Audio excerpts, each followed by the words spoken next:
Today on The Young and the Restless, Sally and Billy hit the sheets, Chance questions Phyllis, and Victor grills Nick about Sharon. All products and services featured are independently chosen by editors. However, soaps.com may receive a commission on orders placed through its retail links, and the retailer may receive certain auditable data for accounting purposes. At the club bar, Sally and Billy flirt and decide to go upstairs together. In Sally's suite, they start kissing. Billy gets her up against the door and unzips her dress. They continue kissing passionately and undressing and eventually fall onto the bed with him on top of her. After having sex, Sally tells Billy she's processing. He grins, "As long as you're smiling." They engage in some pillow talk, and she asks if he's surprised by all of this. Billy's surprised it happened now, but he's not sorry. She says good. Sally has no regrets either. She feels lighter, like she was in a cell and the door was open the whole time, she just had to walk through. Billy teases that he's a prison break. Sally feels free. He's happy to hear that. She admits she was hoping they'd end up there. "What about you?"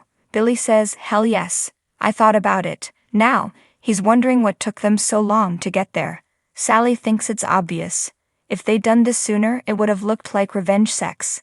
Billy says this had nothing to do with payback, right? At the new ranch house, Adam tells his father it's stunning. Victor ruminates about how upset Nicky was when Sharon burned down the first one. Adam thinks his father called him over to discuss moving into the other house. Victor says it isn't, and they're waiting for his brother. Nick arrives and Victor wants to know why Sharon is out on bail after all she's done. He questions her being back on their property. Nick says she's back at home with Faith where she belongs and is already feeling steadier. Victor doesn't give a damn how she feels. After all that she's done, she's back among us? Are you serious? Nick wonders if he's seriously asking him if Sharon's a threat. Adam tries to leave, but Victor wants him there. Adam asks Nick to answer so they can move this along. Nick insists Sharon's not a threat to anyone on the ranch. Victor says she murdered Heather and was more than likely involved in Phyllis' accident. Adam asks Nick if that's true. Nick complains about his father dealing in hypotheticals. Victor hollers that they know what Sharon is all about. She burned this place to the ground. Nick says Sharon turned herself in and is not looking to cause any more trouble. Victor asks Adam if he thinks Sharon is a threat. Nick scoffs at Victor wanting Adam's expert opinion on Sharon. Victor says he had a connection to her that Nick never had. Nick argues that he merely manipulated her. Adam says she had darkness in her that Nick never wanted to see, that's why she accepted him, and he loved her. She has a huge heart, but it's led her to some really dark places. Nick suggests he stop talking about her right now and stop projecting. You keep that garbage to yourself. Adam didn't want to be part of the conversation, so Nick can back off. Victor says Sharon confessed as Nick argues if she did this, it's a result of her medications. Adam asks what kind of medication makes someone homicidal. Nick insists there are other things at play. She's been having blackouts where she doesn't remember where she's been or what she's done. Victor thinks this sounds convenient. Nick says she's not dangerous or vengeful. Adam thinks Nick has seen it, but he doesn't want to. She hid it from you because you wouldn't understand. There's a reason she came to him after the ranch fire. The only question is, what is going to happen to Sharon now? In the hospital, Phyllis looks at her family as they all thank God. Daniel rushes to get the doctor and Phyllis tells Summer, "I don't remember." She says there was a car accident. Lucy asks, "You don't remember at all." She asks if she knows who they are. Phyllis gets a pained expression, but says, "Lucy, Summer." Summer asks if she remembers the accident. Phyllis becomes agitated as she says she was going in a car. Summer tells her she hit her head and was unconscious for a while.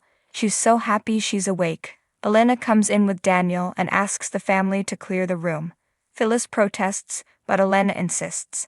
Outside the hospital room, Daniel assures Lucy that the doctors there are great. Lucy is rattled by Phyllis looking scared.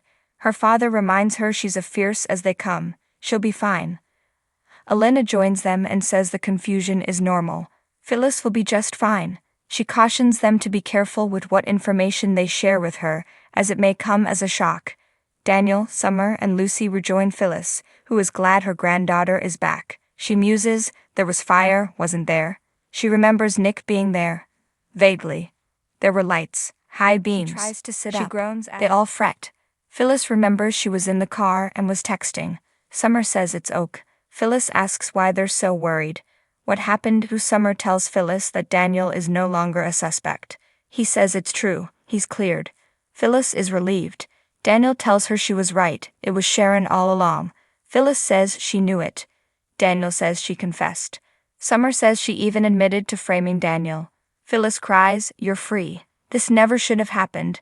Daniel doesn't want her to get worked up. She just wanted him to know she doesn't have to work to clear him anymore. Suddenly, Chance appears. Phyllis invites him in and asks if he wants a big dose of "I told you so." She knows he was at the crash site and owes him a thank you. Chance wants to ask her some questions about the events leading up to the accident.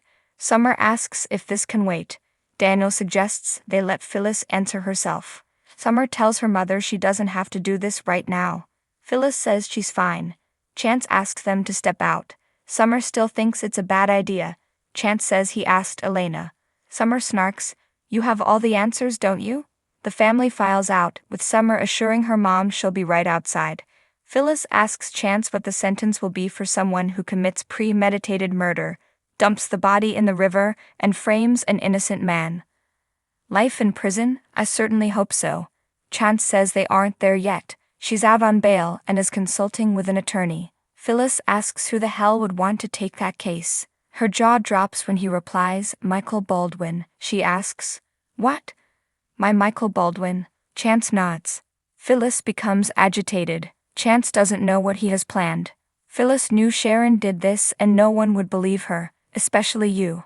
Instead, you arrested my son. Chance says if there was evidence pointing to Sharon, he would have followed it. Phyllis yells, "There was evidence all over the place." Chance asks her to calm down. Phyllis says Sharon framed her son for a murder she committed.